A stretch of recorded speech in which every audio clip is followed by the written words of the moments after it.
प्रेम और विरह और भक्ति ये सबको जबरदस्ती नहीं किया जा सकता है। हो सकता है क्या? सदगुरु कबीर साहब का एक पद है जिसमें वे कहते हैं, हंस हंस कंद न पाया जिन पाया तिन रोए, हंसी खुशी जो हरि मिले तो कौन दुहागिन होए। संसार के लिए अश्रु गिर जाना ये ठीक है, पर ईश्वर के लिए अथवा भक्ति के में डूबकर अश्रु गिरना ये आसान नहीं है। अगर भक्ति में डूबकर अश्रु गिरता है तो बहुत बारीक से ढूंढने पर कि ये जो अश्रु गिर रहा है इसमें कहीं कुछ खोटापन तो नहीं है।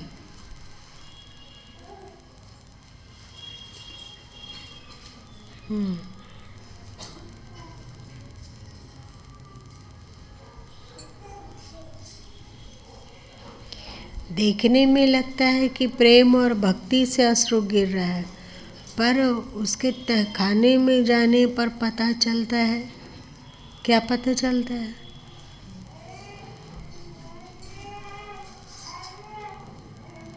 संसार की कोई कामना या इच्छा नहीं पूरी हुई, उसके लिए रो रहा है, अश्रुपात हो रहा है।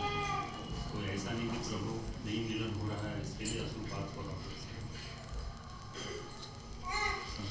एक बात है कि आप किसी को अच्छा से मानते हो और वो आपका अपमान कर देता हो। सभी अपने बच्चों से बहुत प्रेम करते हैं ना? और जहाँ तक हो पाता है अपने बच्चों को खुश रखने का, उसकी फरमाइश पूरी करने का, उसकी इच्छा पूरी करने की कोशिश की जाती है। पर किसी दिन वही बच्चा जब बड़ा हो गया और वो दो टोक में चखा देता है तब भगवान की बहुत याद आने लगती है और रुलाई आने लगती है, और उस रुलाई को हम लोग सबको लगता है कि ये तो भक्ति का, प्रेम का आंसू है। ऐसा आप लोग के साथ कभी नहीं होता है क्या? ऐसा नहीं होता है? हाँ, होता है। जब गहराई में डूब के देखा जाता है तो पता चलता है कहीं कहीं ठेस लगी है, इसलिए भक्ति का आंसू गिर रहा है। भक्ति प्रेम है जरूर, लेकिन वो संसार वालों के प्रति प्रेम है, वो ईश्वर वाले प्रेम से अश्रुपात नहीं हो रहा है।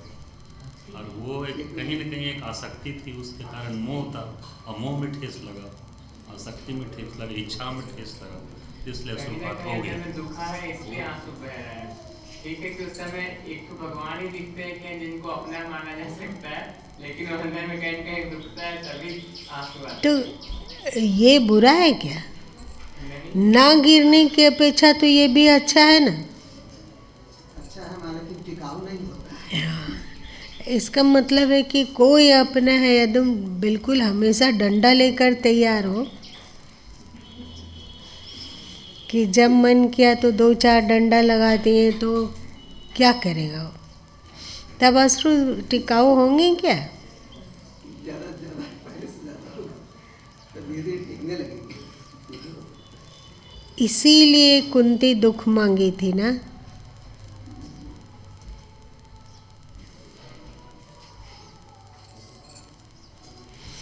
पर क्या आप लोग ये अनुभव नहीं किए कि कभी कभी अप्रत्याशित रूप से कोई इच्छा पूरी हो जाए अथवा कुछ मिल जाए तो भी भगवान के प्रति मन चला जाता है और थोड़ा भावुक दिल हो जाता है?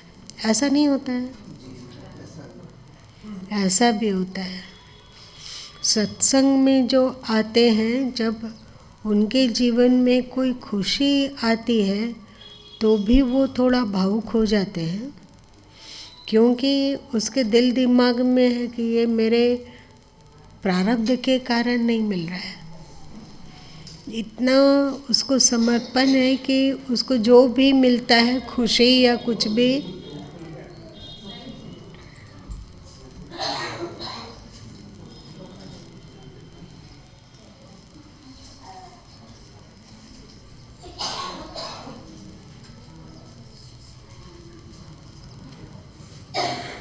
अथवा दुख, तो भी। पर ये बात तो जरूर है कि भक्ति, प्रेम इत्यादि को जबरदस्ती नहीं किया जा सकता है। सही? हाँ, ये जबरदस्ती हो सकता है क्या? जैसे आप जबरदस्ती ध्यान कर रहे हो, जबरदस्ती क्योंकि पाठ करना है तो इसीलिए पाठ कर रहे हो, जबरदस्ती स्वाध्याय है इसीलिए कर रहे हो। जब प्रेम जबरदस्ती नहीं हो सकता है, जब भक्ति जबरदस्ती नहीं हो सकता है, और भगवान के लिए आंसू भी जबरदस्ती नहीं होता है, पर इसलिए कि हमारे में भक्ति नहीं है, हमारे में प्रेम नहीं है अथवा विरह नहीं है, इसके लिए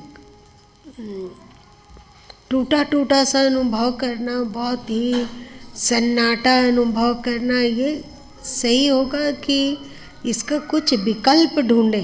भक्ति का विकल्प कहीं नहीं है, ये तो पता है, पर उसे थोड़ा सा ही कम सही, थोड़ा सा कम क्या हो सकता है? सच भक्ति का विकल्प, भक्ति इतना पावरफुल ना भी होगा, लेकिन उसका कोई छोटा विकल्प ही सही क्या हो सकता है? गुरुमा समझ देते सत्य सबसे प्रेम करने का सदकार्यों में लगना, एकदम सदकार है।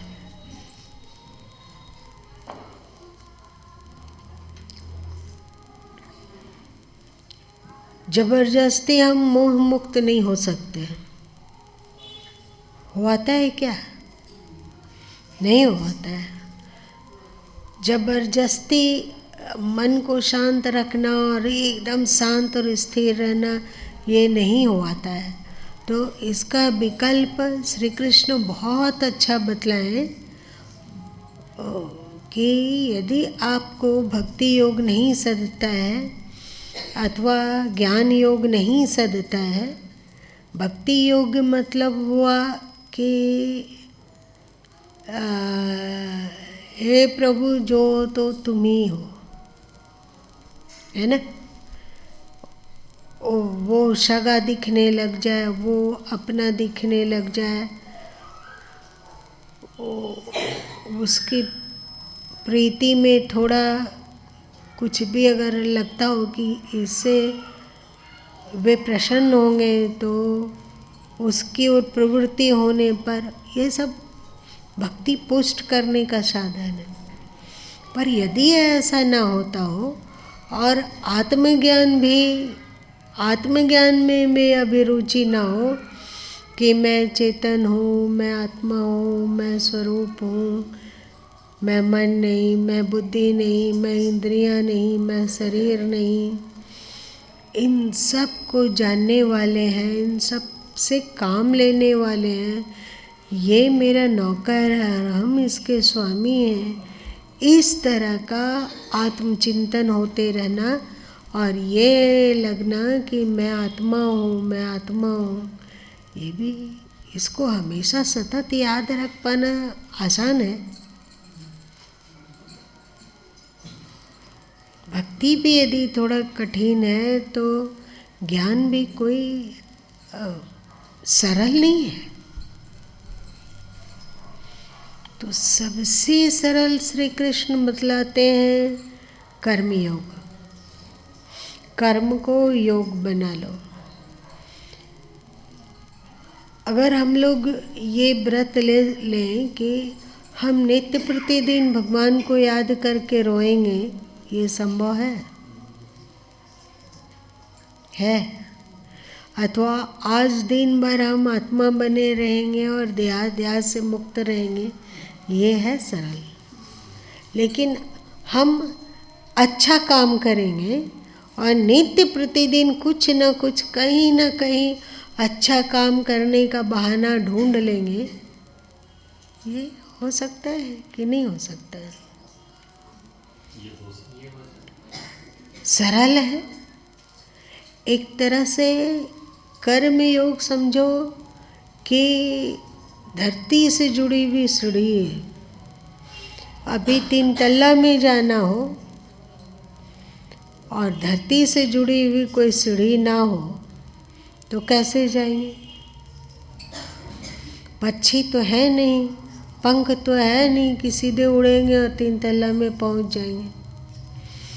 जहाँ पर है वहाँ से जुड़ी हुई कोई सीढ़ी हो तो उस सीढ़ी के सहारे छत तक पहुँचा जा सकता है। वैसे ही जिस स्तर पर अभी हम लोग जीते हैं, पार्थिव स्तर पर जीते हैं कि नहीं, भौतिक स्तर पर जीते हैं, और हमारा स्वभाव है कर्म करना। और श्री कृष्ण कहते हैं कि कर्म को पूजा बनाया जा सकता है, थोड़ा सा भावना चेंज करके। और ये बात कि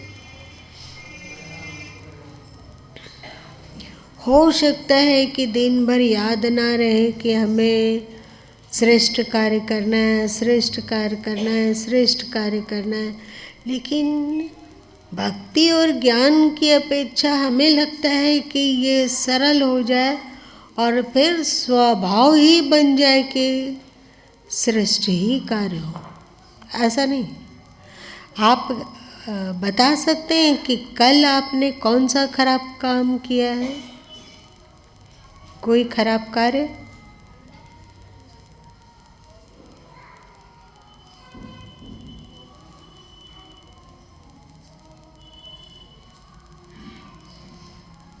कुछ किया या नहीं किया? अरे ऐसा कैसे हो सकता है? सब कैसे चुप हो सकते हैं? कल हम लोग कुछ गोलमाल काम किए हैं क्या? मौर्य जी आप बताइए।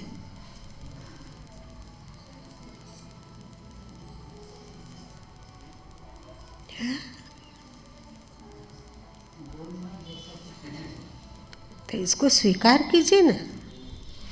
2 बात है, और मजे की बात है, अध्यात्म दोनों का खंडन करता है। एक होता है अहंकार, होता है ना कि हम ये हैं, हम वो हैं, हम ऐसा कर सकते हैं, हम वैसा कर सकते हैं, हम बुद्धिमान हैं, हम विद्वान हैं, हम धर्मात्मा हैं, हमारे में भगवान के प्रति बहुत भक्ति है। जब कभी याद आती है ईश्वर के ओर मन चला जाता है तो आँख भर आता है।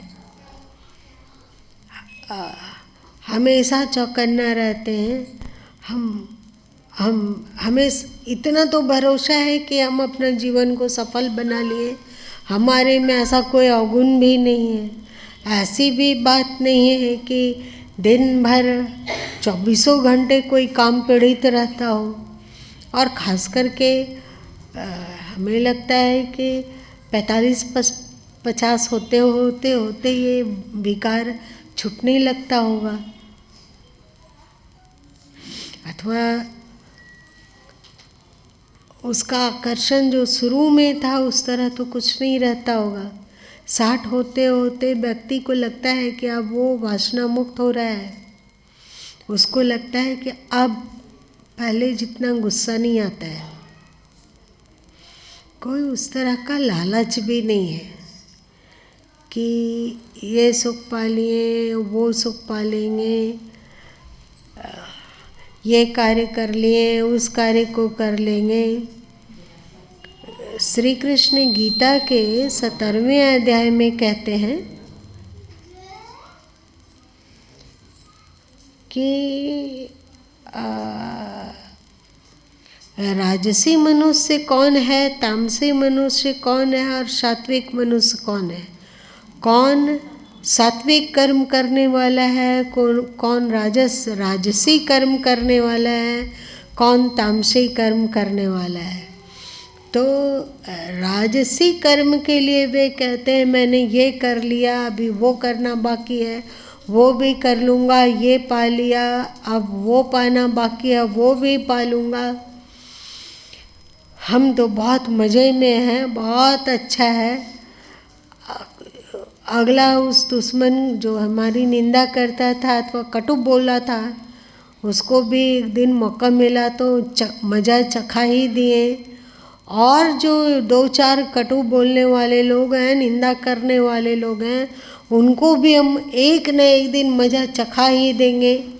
तो ऐसे लोगों के लिए श्री कृष्ण बतलाएं कि ऐसे लोग राजसी कर्म करने वाले हैं, वो ईश्वर को प्रिय नहीं है। इतना धन कमा लिया और इतना धन और कमा लेंगे, इतना हमारा बैंक बैलेंस हो गया, अब हम इतना बैंक बैलेंस को और अधिक बढ़ा सकते हैं। ये सब भी उन्होंने कहा कि ये तमोगुनी लोग हैं। कुछ को तामसी बोल दिया, कुछ को राजसिक बोल दिया। तो सतोगुण क्या है? सतोगुणी कर्म करने वाले कौन से लोग हैं?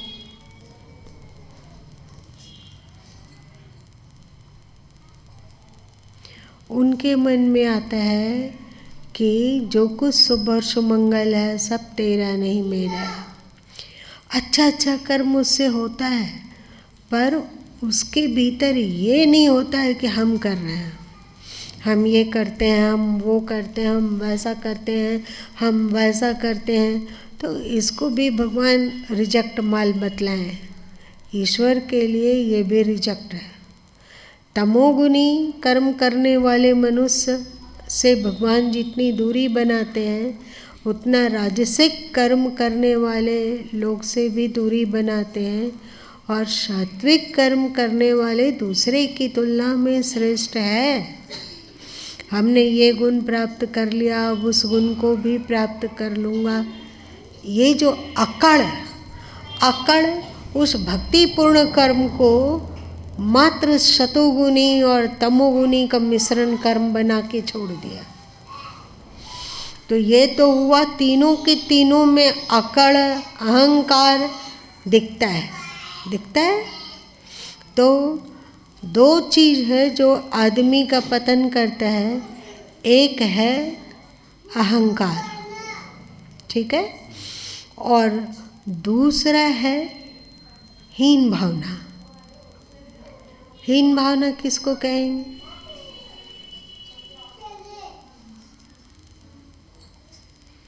कुछ क्या करूं, उससे होता ही नहीं, उससे नहीं होगा ये काम, ये सब चीज़ हमसे नहीं हो पाएगा, हम उस लायक ही नहीं हैं। भगवान को ऐसा बना दिए कि हमसे कुछ होता ही नहीं है, हमेशा नेगेटिव और कुछ सोच के बताओ। ये मज़ेदार उदाहरण नहीं है। और बताइए कि हीन भावना कैसा होता है? हाँ बताओ। किसी के बारे में बुरा सोचना या उसके प्रति उसको ये दिखाना कि उससे हो नहीं पाएगा, इम्पॉसिबल है उसके लिए। तो वो तो दूसरा लोग सोच रहा है। हीन भावना हम लोग स्वयं करते हैं। जैसे हम लोगों के भीतर में घमंड होता है, वैसे ही हम लोगों के भीतर हीन भावना भी होती है। और भगवान जब बढ़िया से गीत वैसे नहीं, सरसरी दृष्टि से पन्ना उलटते गए और पढ़ के आगे निकलते रहे तो कुछ भी नहीं होगा। ठहर के, जैसे आप लोग चाय पीते हो, कैसे पीते हो? एक ही बार ऐसा नहीं है ऐसे मुंह में उड़ेलें और सब गट अंदर, ऐसा होता है क्या? थोड़ा थोड़ा छोटा छोटा चुस्की। वो प्याला, एक प्याला चाय पीने में ज़्यादा से ज़्यादा हमें लगता है कि अगर गड़गड़ पी लेंगे तो 10 सेकंड, कि इससे ज़्यादा अथवा कम। और कम? अच्छा, तो 4-5 सेकंड, 3 सेकंड ऐसे उड़ेल दिए तो जा नहीं सकता मालिक, तो गरम गरम चाय उड़ेला नहीं कर सकते। मान लो कि कोई उड़ेल देता हो ठंडा करके पिया तो 2 सेकंड काफी है। 2 सेकंड। अच्छा, और जब आप घूट घूट करके पीते हैं तो कितना समय लगेगा? कितना समय लगता है? 5 मिनट, 7 मिनट, 10 मिनट। 5 मिनट लगेगा एक प्याली चाय पीने में? गरम गरम चाय लग जाएगा। तो स्वाद लेके पीने पर है ना, कैसा कैसे स्वाद लेके पीने हैं धीरे धीरे। तो वैसे ही गीता को ना ठंडा चाय की तरह एक ही श्वास में गटका जा सकता है। हो गया नहीं, आज का मेरा हो गया। हम नित्य प्रतिदिन गीता पढ़ते हैं और आज का तो हम पढ़ लिए बाबा।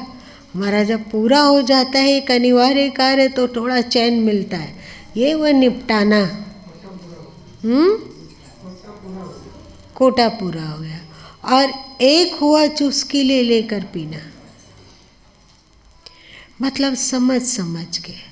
जैसे गीता है वैसे ही आप देखोगे बीजक भी है ना। अगर छोटा छोटा घूंट चुस्की ले लेकर समझ समझ के तो नित्य नित्य नया नया अर्थ खुलते जाता है।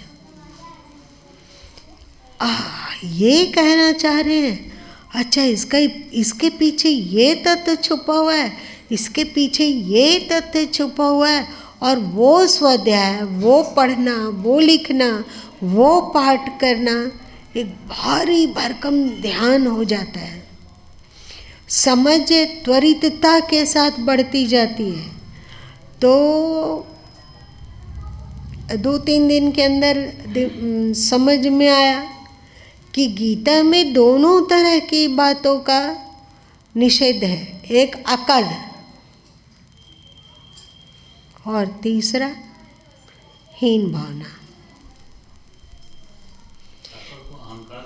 हाँ, अहंकार, एक अहंकार और एक हीन भावना। हीन भावना का तात्पर्य होता है कि हमसे ये नहीं हो सकता है।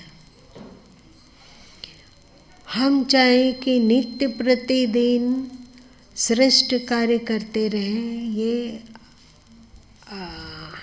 हमसे संभव नहीं है। और हमें ऐसा कोई इच्छा भी नहीं है कि रोज रोज अच्छा अच्छा कार्य करें।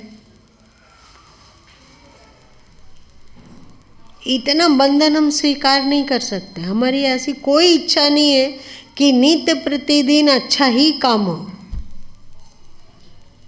तो फिर क्या होगा? ये हीन भावना करना, ऐसा नहीं लगा कि काम के प्रति उसकी रुचि दिखा रहा है। नहीं सब उससे नहीं। रोज सत्संग में हम नहीं, हमसे नहीं पार मेरे पास काम के प्रति रुचि तो है, लेकिन सदकार्य के प्रति काम तो करेंगे।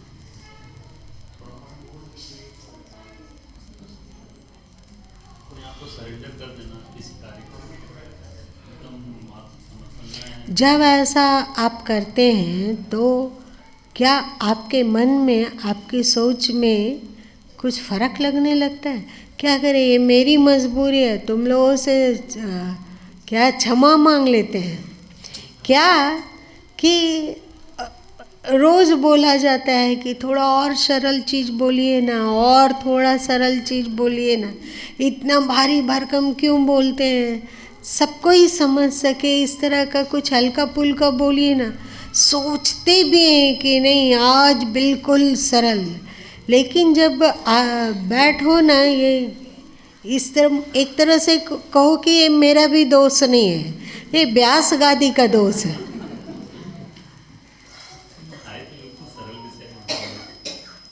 आप नित्य सत्संग सुनते हैं इसलिए आपके लिए सरल है। क्या सबके लिए ये सरल है? मेरी बात समझ में आ रही है? हाँ, क्योंकि ज़्यादातर यहाँ सत्संगी लोग बैठे हुए हैं इसलिए सबको सरल या आ रही है बात। तो इस तरह का जब मन में आ जाए, इसको आप हीन भावना कह लो, और अपनी अहंता में एक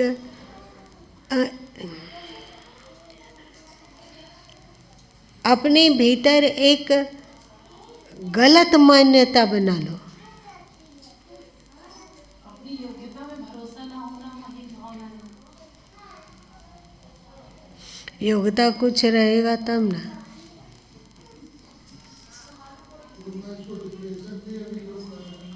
अच्छा, डिप्रेशन, अच्छा,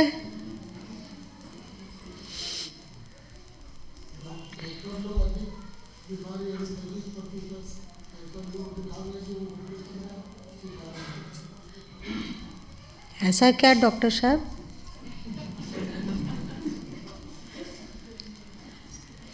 लेकिन जो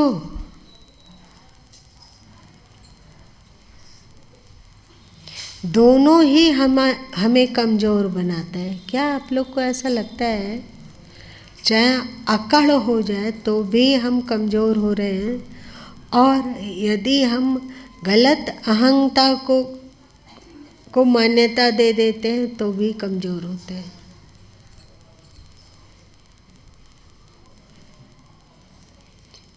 गीता का डुबकी लगा के स्वाध्याय करने पर स्पष्ट रूप से दिखता है कि श्री कृष्ण दोनों अतियों को रिजेक्ट करते हैं।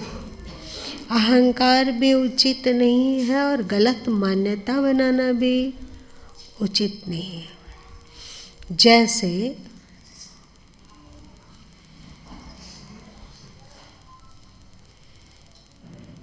मान लीजिए विकास का एक उदाहरण देते हैं। डर लग रहा होगा कि क्या उदाहरण पेश होगा।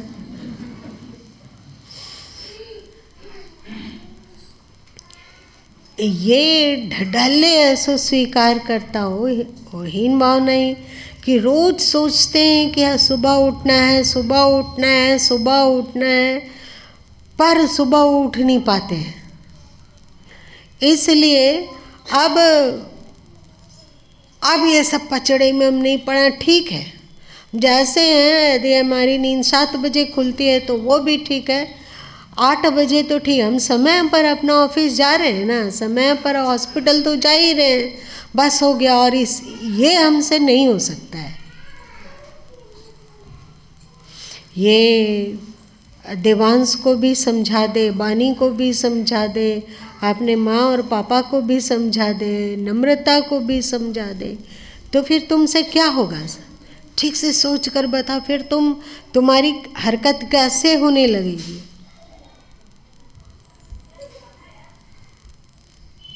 नहीं उठेगा। और मतलब अच्छा होने का संभावना भी खत्म हो जाएगी। और कुछ हो सकता है क्या? ये सब जो भी अभी हम लोग चर्चा कर रहे हैं ना, ये मनोवैज्ञानिक पहलू है, और हम लोग होश में नहीं रहते हैं, इसीलिए ये सब घटनाएं घटती है, और उन घटनाओं का हम पर क्या प्रभाव पड़ता है उसको हम लोग नहीं जान पाते। जैसे ही तुम कहे कि भाई हम क्या है नाम से, हमसे सुबह नहीं उठा जा सकता है, और अब बहुत कोशिश कर लिए नहीं उठ पाते हैं, तो अब हमें इन सब पचड़ों में नहीं पड़ना है। अब हम आग्रह छोड़ेंगे कि सुबह उठना है, सुबह उठना है, सुबह उठना है। जब नींद खुलेगी तो उठेंगे। उस समय में क्या होगा कि तुम्हारी नींद खुल गई थोड़ी, क्योंकि बच्चों को स्कूल जाना है। खैर पापा हैं, वो पहुंचा सकते हैं, लेकिन मान्यता पहले ही बन गई है, तो तुम्हारी नींद एक बार खुली भी और घड़ी देखे कि कितना बजा है, तो तुम देखे कि 7 बज रहा है। फिर मन में आया कि बाबा हमसे जल्दी उठना पार नहीं लगता है, दिन भर आलस आलस लगता है, हम जब उठेंगे तब उठेंगे, तो क्या होगा? फिर चादर यदि तेरे शरीर से गिर गया होगा तो तुम चादर को उठा लोगे, ओढ़ लोगे और फिर करवट बदलोगे। तकिया इधर उधर हो गया होगा तो उसको ठीक करोगे और फिर सो जाओगे। होगा कि नहीं? एक मनोवैज्ञानिक रूप से देखो, सोचो, इसी तरह का और कुछ में सोचो। जैसे ही हम सोचते हैं कि हाँ हम ऐसे ही हैं, हम ऐसे ही करेंगे, ऐसे ही करेंगे, हम इसको बुरा नहीं मानते हैं।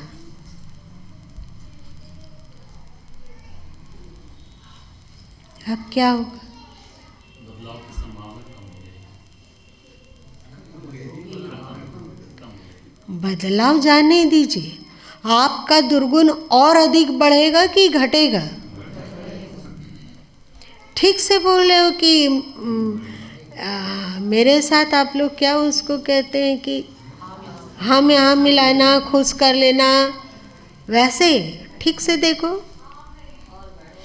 कभी कभी लोग अपनी मान्यता के द्वारा, गलत मान्यता के द्वारा इस तरह ठगे जाते हैं कि देखकर एकदम कंपन हो जाता है, कंपन हो जाता है। अहंकार भी अजीब है, ये इस तरह हो तो भी अजीब है, इधर भी खाई है, इधर भी खाई है। अब निकले कैसे, आगे कैसे बढ़े? गलत मान्यता के द्वारा व्यक्ति किस तरह आकाश से पाताल में धंस जाता है, इसका अनुभव कोई आप लोगों के दिल दिमाग में है?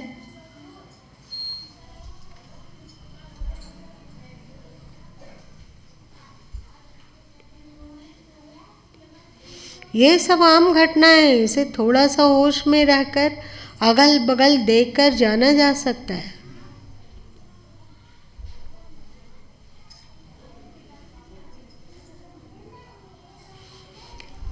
मान लो कि राम जी में ये मान्यता आ जाए कि हम भगवान पर भरोसा नहीं करते हैं, हम नहीं मानते, हम नास्तिक हैं, हम नहीं मानते हैं। और ये मान्यता आ जाए कि ठीक है कि हम विवाहित हैं और मेरे 2 बच्चे हैं, बड़े हैं, एक का विवाह हो गया, एक का विवाह अभी बात चल रही है अथवा उसका भी होने वाला, वो भी हो जाएगा, लेकिन एक में बंध के रहना कि हिंदू है सो कड़वा कड़वा बोले तो भी उसी के पास रहना है और मीठा बोले तो भी उसी के पास रहना है, दिन भर डांटे तो भी और दिन भर सम्मान करे तो भी रहना तो उसी के पास। ये सब इस मान्यता पर हम विश्वास नहीं करते। अरे भाई हमें उसके पास नहीं खुशी मिलती है, दिन भर अपने तरीके से कर, हमारी भी कुछ इच्छा है, हम इसको गलत नहीं मानते हैं कि क्या मैरिड लाइफ अनंतर किसी से दोस्ती करना, प्रेम करना, उसके साथ समय बिताना, इसको हम गलत नहीं मानते हैं। तो क्या होगा? जैसे ही आप सोचे कि हम उसको गलत नहीं मानते, क्या बुरा है? किसी से दोस्ती किए, किसी से अगर 2 मिनट हंस बोल लिए और इससे हमारा मन हल्का लगता है तो इसमें गलती क्या है? आग लग जाए, पानी बढ़े, हमको ये गलत मानते ही नहीं है।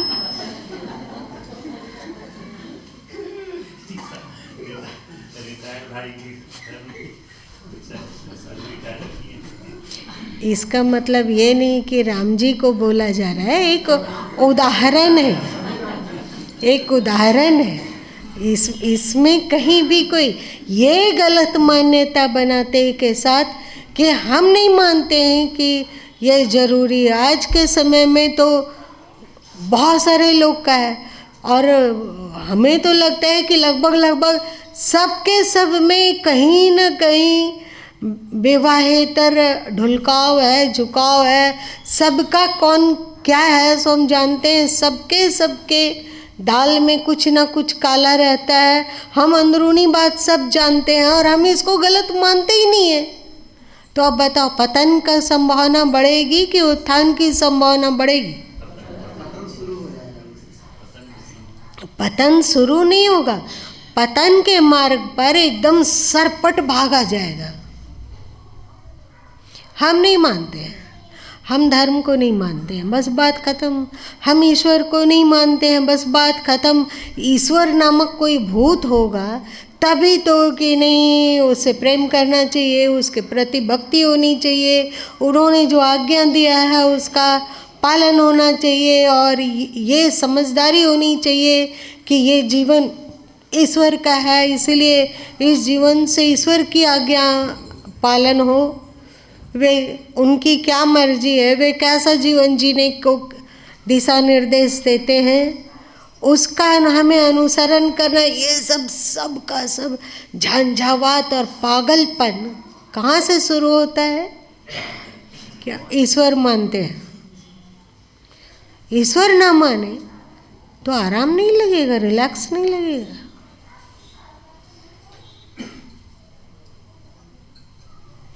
मान्यता, एक छोटी सी मान्यता हम लोगों का जीवन बदल देती है। गलत मान्यता हो कि हम बोले ना कि हम इन सब बातों को नहीं मानते,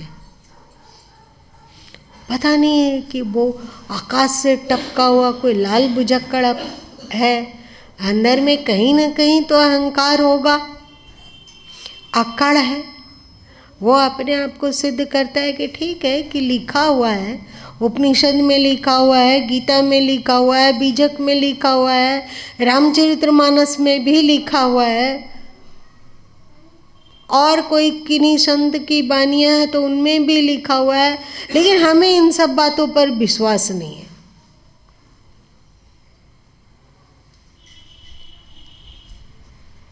जैसे ये गलत मान्यता और पागलपन आपके दिमाग में घुसा, वैसे ही समझो जहाँ से लहली गयल, पाँव न टिके पपील का, खलकन लादे बैल।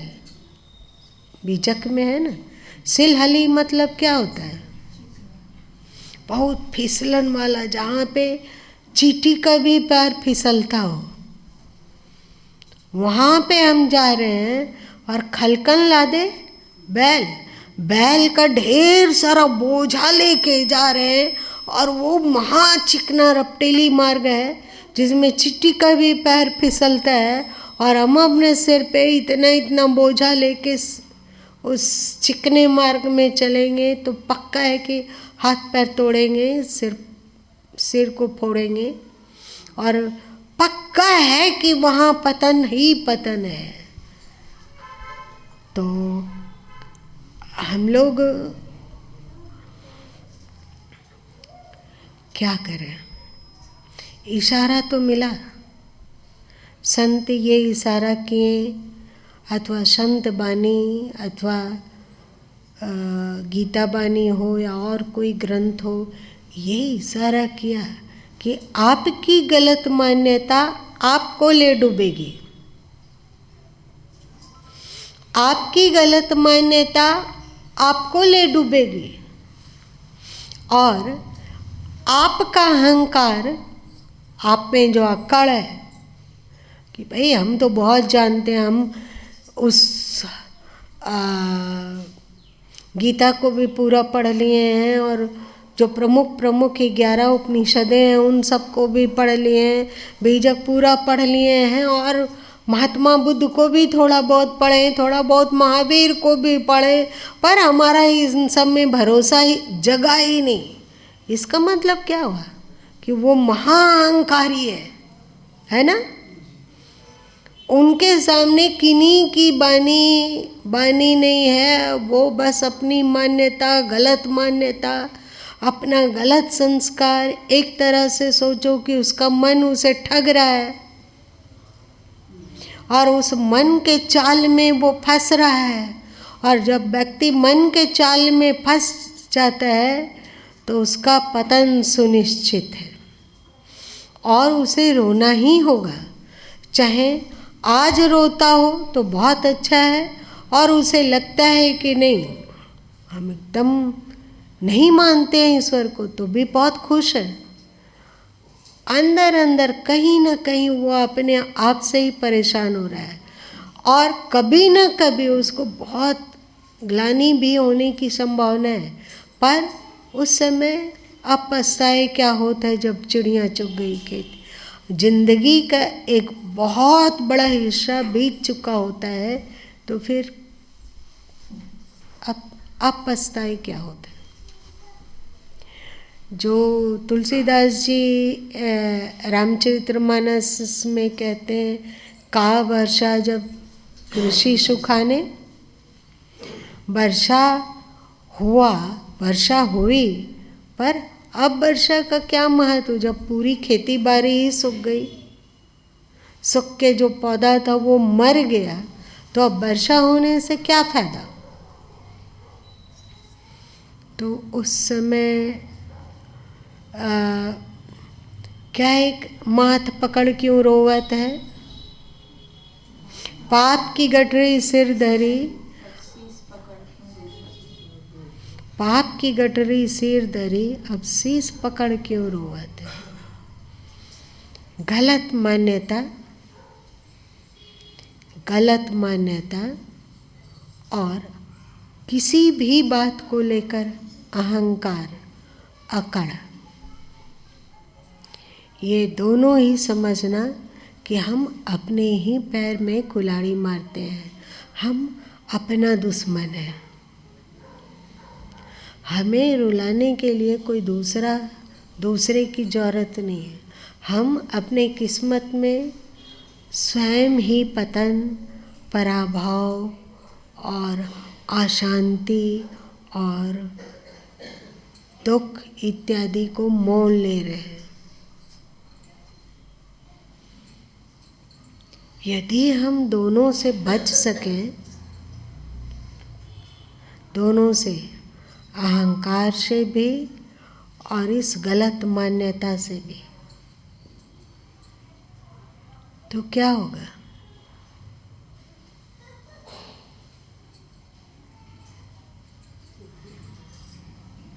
क्या होगा? ईश्वर के बनाए रीत पर चलेंगे तो उसका परिणाम सुखद होगा।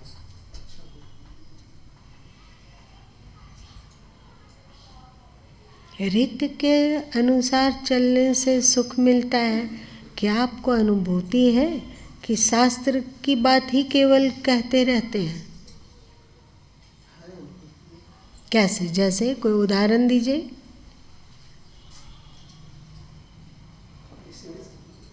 उसके अनुसार जो भी जीवन संचालित होता है तो जीवन में एकदम बिल्कुल शांति। और मान लीजिए कि आपने जाना बीजक के द्वारा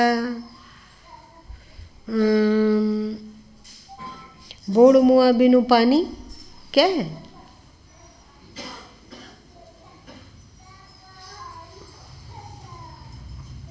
अथवा श्री कृष्ण गीता में कहते हैं कि काम, क्रोध और लोभ ये नरक के द्वार हैं, बोले हैं ना। और बीजक में भी यही है ना।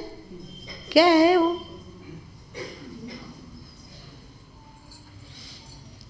जो भी हो, बीजक में भी कि काम, क्रोध, लोभ नरक ले जाने वाले हैं।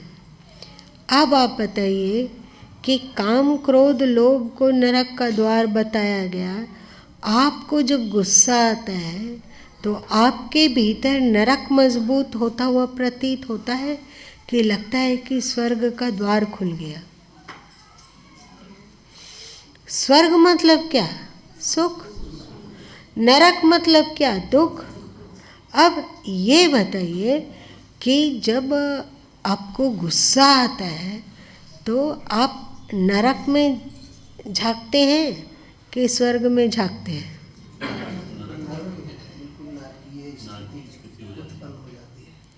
नरक मतलब क्या?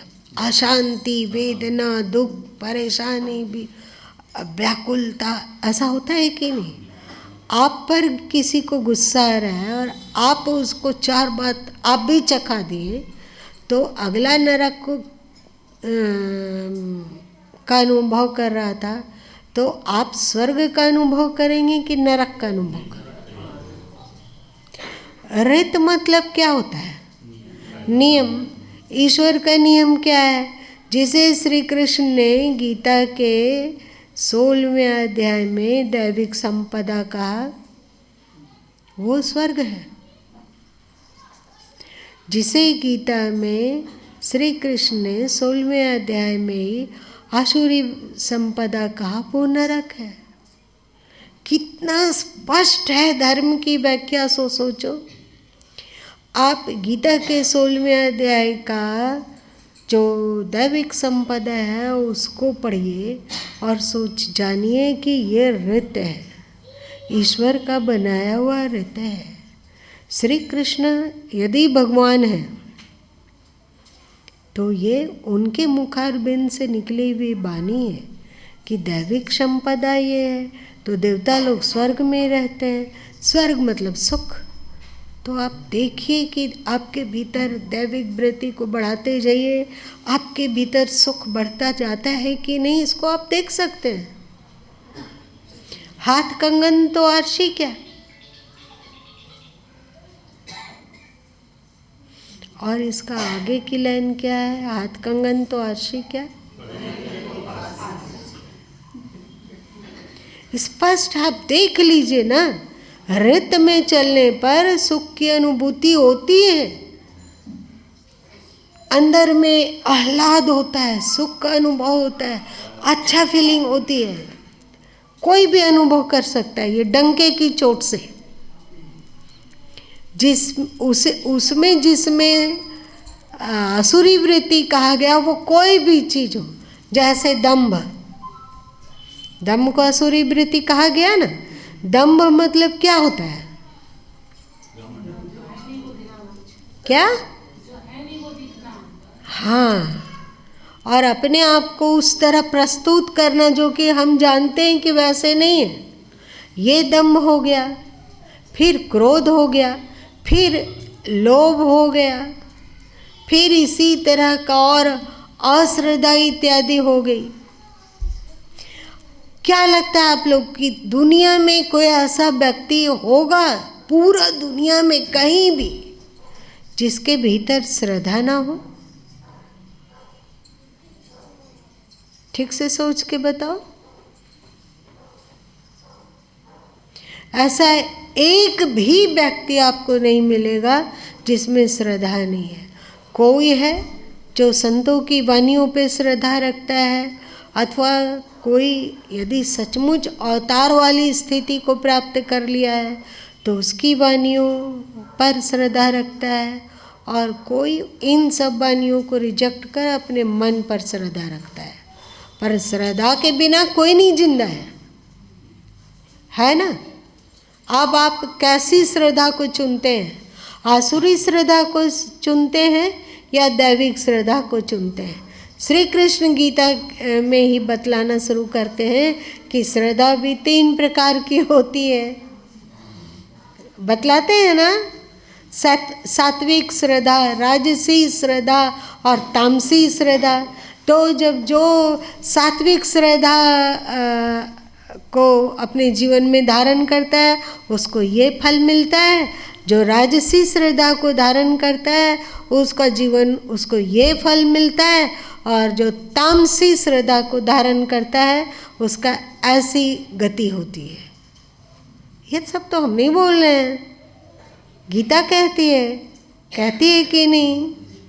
अब देखिए उसमें वे बोल दिए कि सात्विक श्रद्धा वाले लोग सुखों की अनुभूति करते हैं और सत्य की ओर बढ़ते हैं। सत्य मतलब शांति, सत्य मतलब सुख, महातृप्ति, अपने जीवन से परम तृप्ति।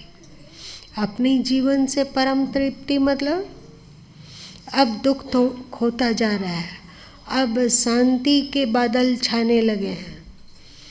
शांति के स्वर, शांति के बादलों का गर्जन भी कुछ सुनाई पड़ता है, और कभी धूप कभी बादल की वो जो आँख मिचौली का खेल अंदर में चलता है, तो उसका दृष्टा बनकर बिना मुफ्त का एक लाजवाब मन को बहलाने वाला, सुखी करने वाला पिक्चर।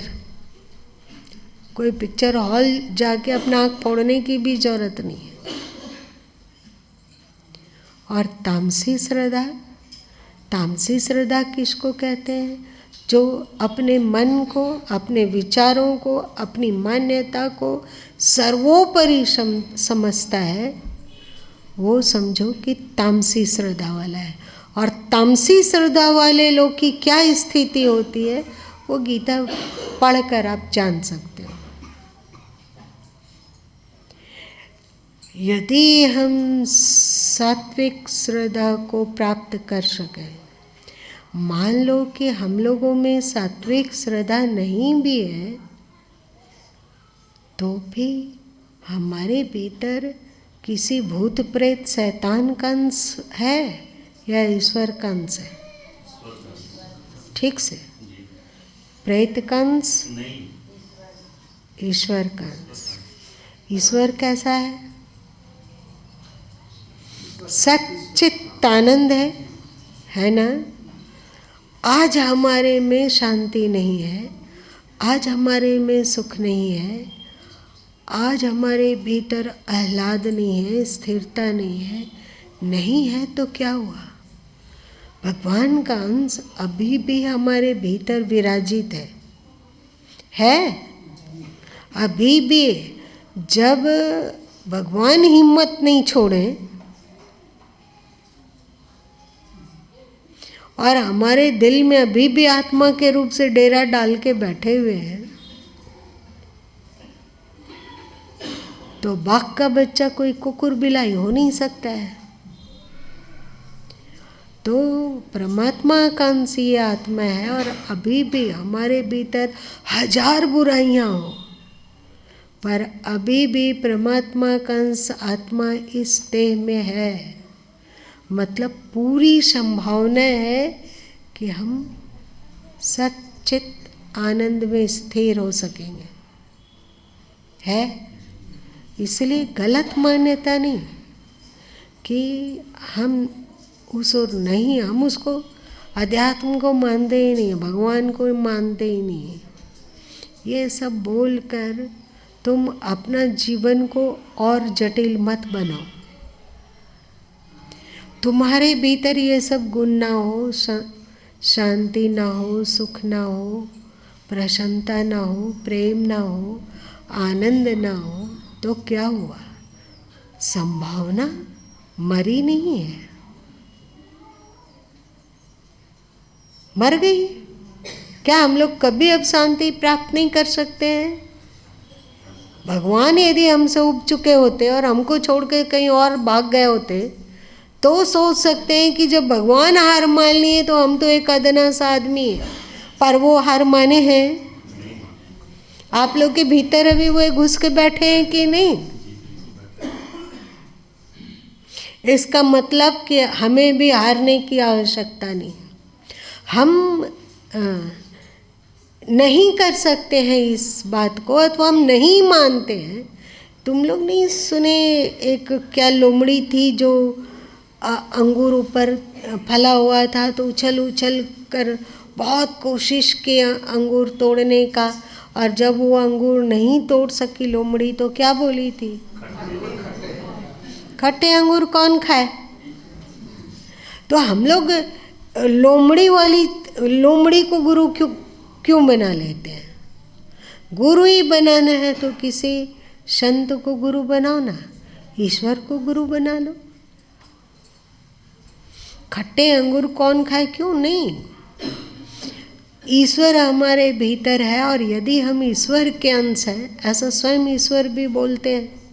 गीता कहती है ना, ये उपनिषद भी उद्घोष करती है और वेद भी उद्घोष करता है। हम परमात्मा के अंश हैं, तो हमारे भीतर सत्य, सुख, शांति, आनंद, प्रसन्नता, प्रकाश सब कुछ है। और ये स्वीकार है कि अभी जीवन में वो प्रकट नहीं हो रहा है, लेकिन प्रकट होने की संभावना हमेशा बनी हुई है। हम नहीं मानते हैं कि हमारे भीतर प्रकट नहीं हो सकता है। हो सकता है कि आज प्रकट ना हो तो कल भी तो हो सकता है प्रकट। हो सकता है कि इस जीवन में हम हार जाए, लेकिन ये जो दिव्यता ईश्वर में है वो हमारे भीतर अनिवार्य रूप से प्रकट हो सकता है। आप रित का पालन करके देखिए, आपके जीवन में स्वाभाविक ही शांति सुकून बढ़ता जाएगा। मेरी बातें सुनकर आप लोगों को लोरी नहीं लग रहा है कि कोई लोरी गाया जा रहा है? चारों तरफ से मन सिमट गया, थोड़ी थोड़ी आंखें बंद हो रही है, थोड़ी थोड़ी नींद आ रही है। उदाहरण पीछे से हमको याद पड़ रहा है कि गुरु माँ की प्रेरणा और करुणा से जो जीवन में आया, जैसे झंझट में लिखा हुआ है मृगी के फंदे मृगा परे, मृगा के फंदे मृगी परे, और ये नारी रचन के पूरक है। तो गुरु माँ का जो टीका है उसमें गुरु माँ लिखे हैं, वहाँ लाइन रखे गुरु माँ लिखे हैं कि ब्रह्मचर्य के साधे बिना कोई भी आध्यात्मिक सफलता नहीं मिल सकती है। जब गुरु माँ की कृपा से उस दिशा में बढ़ा गया, उस रीत को पालन किया गया, तो बहुत सा चीज़ जो कि पहले एकदम नहीं समझ में आता था कि क्या है नहीं है, तो अब धीरे धीरे बहुत सा चीज़ खुलने लगता है और उस रीत से आध्यात्म की समझ बहुत बढ़ा है। तो ये तो स्पष्ट है कि जो कहा गया है उसका परिणाम बिल्कुल सत्य है और बहुत ही सुखद। आप लोगों के समाज में क्या है ना कि थोड़ी थोड़ी बेवकूफ़ी, थोड़ी थोड़ी नासमझी, लोग समझते हैं कि शारीरिक नज़दीकी आए बिना किसी में प्रेम हो ही नहीं सकता है। ये हमें एकदम अजीब लगता है कि क्या पति पत्नी का प्रेम केवल शारीरिक संबंध को ही लेकर होता है? क्या दोस्ती नहीं हो सकती है कि ठीक है कि अब निर्विकारिता के चरम में है, लेकिन दोस्ती और प्रेम एक दूसरे को समझने की क्षमता पहले की तुलना में अब ज़्यादा बढ़ गई? क्या ऐसा नहीं हो सकता है? खैर, ये तो एक रित हुआ। इसी तरह गीता का 16वां और 17वां अध्याय को बढ़िया से पढ़ेंगे तो बहुत सारा मार्गदर्शन मिलता है। और इस बात को याद रखो कि जब भगवान अभी हमसे उबे नहीं हैं तो हम अपने आप से क्यों उब जा रहे हैं? अकड़ और गलत मान्यता, कोशिश करो इन दोनों से मुक्त होने का।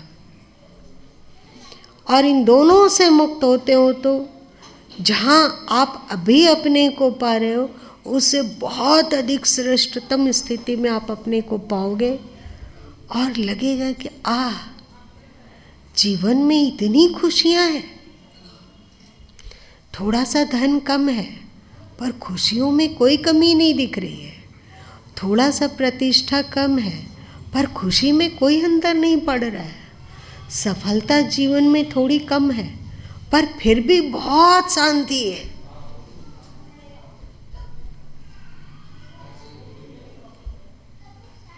भक्ति नहीं कर सकते हो, ईश्वर के लिए नहीं रो सकते हो तो क्या हुआ?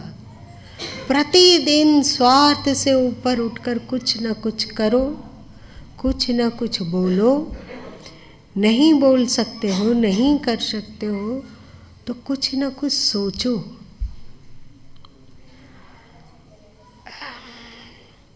कीचड़ नाला की बात सोचने में शर्म नहीं लगती है हम लोगों को? ईश्वर का अंश होते हुए भी कीचड़ नाले की बात सोचते हैं और गौरव के साथ अकड़ के खड़े रहते हैं कि हम मनुष्य हैं। तो भगवान की इस प्रेरणा को, संत और सद्गुरु की इस प्रेरणा को कि हम भले ही आज लाख कमज़ोर हों, अज्ञान हो हमें, पर ज्ञान प्राप्ति की संभावना समाप्त नहीं हुई है। आज हम श्रेष्ठतम कार्य नहीं कर पा रहे हैं तो क्या हुआ, लेकिन इसकी क्षमता कभी भी हमारे भीतर से उभर सकती है। आप बताओ, ज़्यादा शांति और सुकून किस में मिलेगा? ये सोच पॉजिटिव वाली सोच। तो क्या हम लोग दोनों को छोड़ सकते हैं? अकड़ और गलत मान्यता। हम लोग बोले हैं ना कि हम लोग को 1 सप्ताह तक भक्ति के मार्ग पर चलना है, तो आज समाप्त हो गया क्या 1 सप्ताह? हाँ, हट, हाँ, दो चीज का संकल्प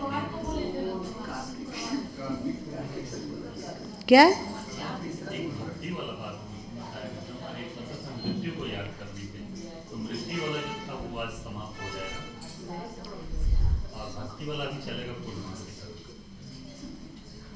प्रतिदिन 2 मिनट का मृत्यु सोने के पहले कहीं जैसे बाजार में जाया जाता है, खरीद बिक्री कुछ किया जा सकता है, थोड़ा थोड़ा जो बेचने वाला है उसको, अभी तो तुम बोले कि इतना भाव है इसका, अब हम चुन ऊन लिए हैं तो आप बोलते हो कि इसका भाव इतना है। ऐसा तो नहीं है कि पूर्णिमा तक ले जा रहे हैं। भक्ति को ऐसा हमको जहाँ तक याद है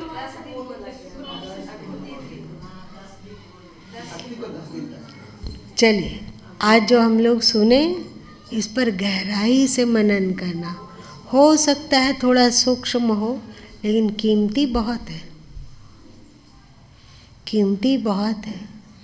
और हम लोगों के पास अवसर है अपनी जिंदगी को काया पलट कर लेने का। मृत्यु तो है ही, कभी भी इस धरती छोड़ा जा सकता है, लेकिन अभी श्वास चल रहा है, हम लोग को पुरुषार्थ करना चाहिए कि न ही हम अहंकारी बने, न ही गलत मान्यता से ग्रसित हो।